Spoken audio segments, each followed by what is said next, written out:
What's up, guys? In today's video, we are going to talk about how to scale your business without giving away equity. Okay, there's a lot we're going to talk about, the different ways that you can raise money for a startup, pros and cons of different financing options, and ultimately what I think you should do. So let's get into it. So there are tons of different ways that you can get financing as a startup. Now, first up, ideally, right, like you want to bootstrap and self-fund. Like that's a lot of people's dreams. You don't have to give away ownership of your business. You don't have to take on a lot of debt. You're just profitable from the get-go, and you can just reinvest your profits and grow. Now, there's pros and cons, right? So a lot in today's world and age, there's a lot of, if you have a new idea with the internet and, info technology, like it's very likely that competitors are going to come into your space very quickly. So people want to grow fast today, right? And they want to, grab that market share. That's where venture capital investors and angel investors can come in, infuse your early stage business with a ton of cash and, be that first to market. There's pros and cons with that. So obviously when you're taking on a angel investor or a VC firm, you're forfeiting 20% of your equity to start with, depending on how many fundraising rounds you have. That equity is worth a lot, right? So some people don't like to give that away. So it's really hard for early stage businesses to go out and get like a loan from the bank. Why? Because you don't have collateral, right? You just have kind of this idea, you have this, this vision, that's great. You maybe generating revenue. And even if you're profitable, you don't have any, underlining assets that the bank can underwrite. If you're a real estate company, then yeah. But, most businesses have a hard time attaining financing. Venture debt is where, basically a venture fund or, there's a lot of, early stage startup lenders that focus on offering these short-term loans to startups. Most of the time, though, it's not just straight up venture debt. There's usually these, it's called a convertible note, where there are warrants to convert usually, a quarter of the loan size to equity, within the next 5 or 10 years. Most of the time, people are still wanting to get that equity in your company, right? That's where the most upside is. But venture debt can be a really good option for those that need it. It's more advantageous for the lender, but obviously if you're a business starving for capital, it can be a great way to go. But yeah, that's pretty much it. Private equity is reserved for more stable companies that have more track records. Now you can always go to venture studios. They're going to do the same thing though, or incubators. There's a lot of options, but they almost all result in you giving away a piece of your company. Alternatively, there's another way that we haven't really talked about yet, and that is a fund. So obviously this is a channel about starting funds. How that works, if you're not familiar, is you can start a separate entity, like a separate business. You can raise money in that business from investors, and then you can invest that capital into whatever means you see necessary, right? The method of a fund is turning $1 into $2, right? Is by taking capital, investing it, and getting a return. That's a business, right? Businesses it's the nature of taking money, spending it on a good or services, or providing a good or service, and getting a return back to your investors. So if you can do that, obviously it doesn't work for all businesses, but if you can take money, invest it into your goods or services, provide your investors a return, that's a fund.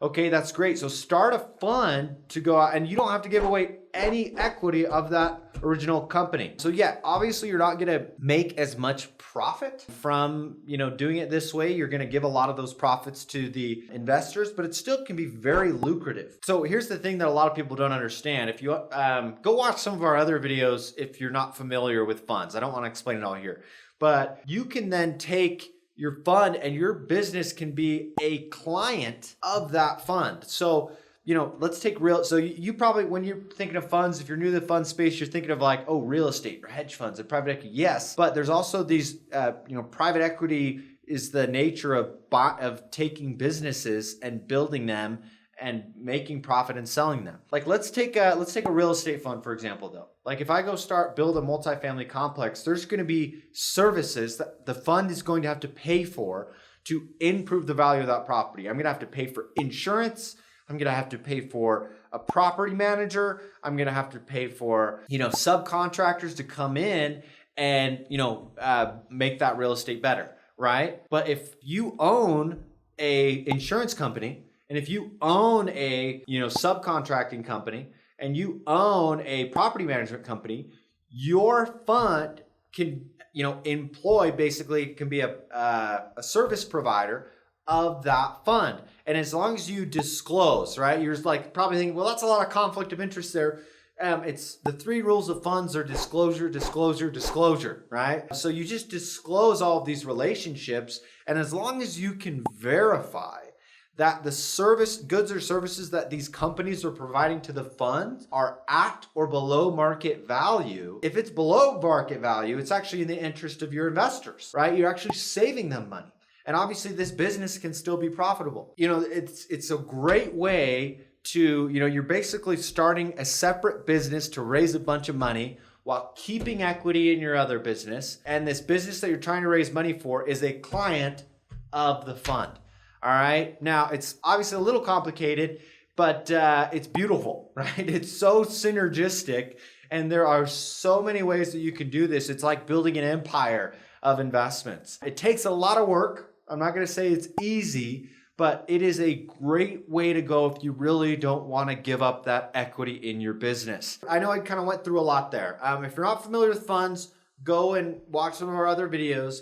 But just to recap, you have a business, you want to raise money. You don't want to give away equity. That's okay. Start a fund, invest your dollars into that fund, promise them a return on profits. Right. Well, you can't promise or guarantee anything, but that's what alternative investments are, right? It's where you're taking money and you're investing them in alternative ways to make money. You return profit to your investors and then you actually make profit too. It's a profitable business. But, as a way to support your business, there's a service that you can provide, whatever that is. An example of another client, right? I have a client who, found out that he could build oil rigs. They returned a ton of money.